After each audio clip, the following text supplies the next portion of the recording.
ہم نے رب کے حکموں کو توڑا, ہم نے پرواہ ہی نہیں کی. ہم سمجھے دنیا میں آئے ہیں تو ہماری دنیا ہے, آوارہ ہوں, خواہشات نفس کے مطابق زندگی گزاریں, آنکھیں بے حیائی میں لگی رہی, سوچیں آوارگی میں لگی رہی, کان نغمے سنتے رہے, زبان جھوٹ بکتی رہی, ظلم و جبر کا بازار گرم رکھا, عصمت عزت پامال کرتا رہا, لوگوں کا مال لوٹتا رہا, حق غصب کرتا رہا, کلیجی اور دل چیرتا رہا, لوگوں کو زخمی کرتا رہا, لوگوں کے جذبات سے کھیلتا رہا. پرواہ نہیں کی کہ یہ دنیا ہے, امتحان گاہ ہے, چند دنوں کے لیے آئے ہیں, اللہ کے حضور پیش ہونا ہے, عملوں کا حساب ہونا ہے.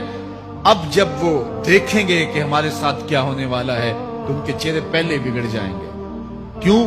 وہ گمان کریں گے کہ ان کی ریڑھ کی ہڈی توڑ دی جائے گی. ایسے عذاب آئیں گے جس طرح کسی کی ریڑھ کی ہڈی ٹوٹ جائے تو اس کا چہرہ شگفتہ گلاب تو نہیں ہوتا, اس کا چہرہ جو ہے وہ تو کس قدر مرجھایا ہوا ہوتا ہے. تو اللہ ارشاد فرماتا ہے اس طرح ان کے چہرے ہوں گے. ابھی عذاب آیا نہیں ہے لیکن چہرے پہلے اترے ہوئے ہوں گے, اور جب عذاب کی بھٹی میں ڈالے جائیں گے, اللہ اکبر, اور وہ سخت عذاب. حضور نے جبریل امین سے پوچھا مجھے جہنم کے عذابوں کا ذکر سناؤ. عرض کی حضور سب سے ہلکے عذاب کی کہانی سناتا ہوں, اور وہ یہ کہ جہنمی کے پاؤں میں آگ کا جوتا رکھا جائے گا, باقی پورا بدن اس کا سلامت ہوگا. یہ سب سے ہلکے عذاب کی کیفیت ہے. اب پاؤں میں آگ کا جوتا ہوگا, حدت, گرمی, شدت اتنی ہوگی کہ دماغ پگھل کے ناک اور کانوں کے راستے سے باہر آ جائے گا.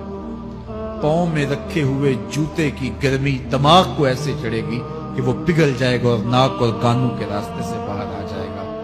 تو اللہ کے عذاب کے خوف سے چہرے بگڑ جائیں گے, حالت سلامت نہیں رہے گی. یہ بات ذہن میں رکھیں کہ اللہ جس کو جہنم میں ڈالے گا اس کو اس صورت میں نہیں ڈالے گا. یہ محمدی صورت ہے, یہ شکل اس کی چھین لی جائے گی اور اس کی شکل بڑی کر دی جائے گی. اس کا ایک ایک دانت احد پہاڑ جتنا ہوگا.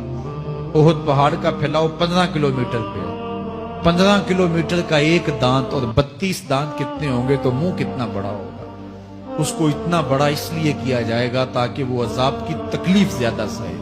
70 گز موٹی کھال ہوگی, اور کھال چل جائے گی تو اللہ قرآن میں فرماتا ہے ہم نئی کھال دے دیں گے تاکہ عذاب کی تکلیف اس کو گوارا کرنی پڑے. پھر چیخے گا, چلائے گا, ہائے مجھے پانی دو, پانی دو, پیاس کی شدت ہے.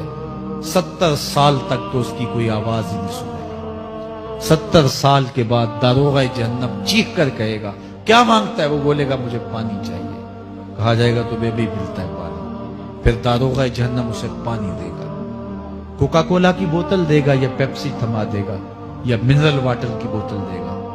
نہیں, قرآن بتاتا ہے اسے مائے حمیم دیا جائے گا, کھولتا ہوا پانی, اور وہ اتنا گرم ہوگا جب پینے کے لیے چہرے کے قریب کرے گا اس سے اٹھتی ہوئی بھاپ کی وجہ سے چہرے کی کھال ادھڑ کے اس کے اندر گر پڑے گی, لیکن اس کے باوجود اس کو پینا پڑے گا.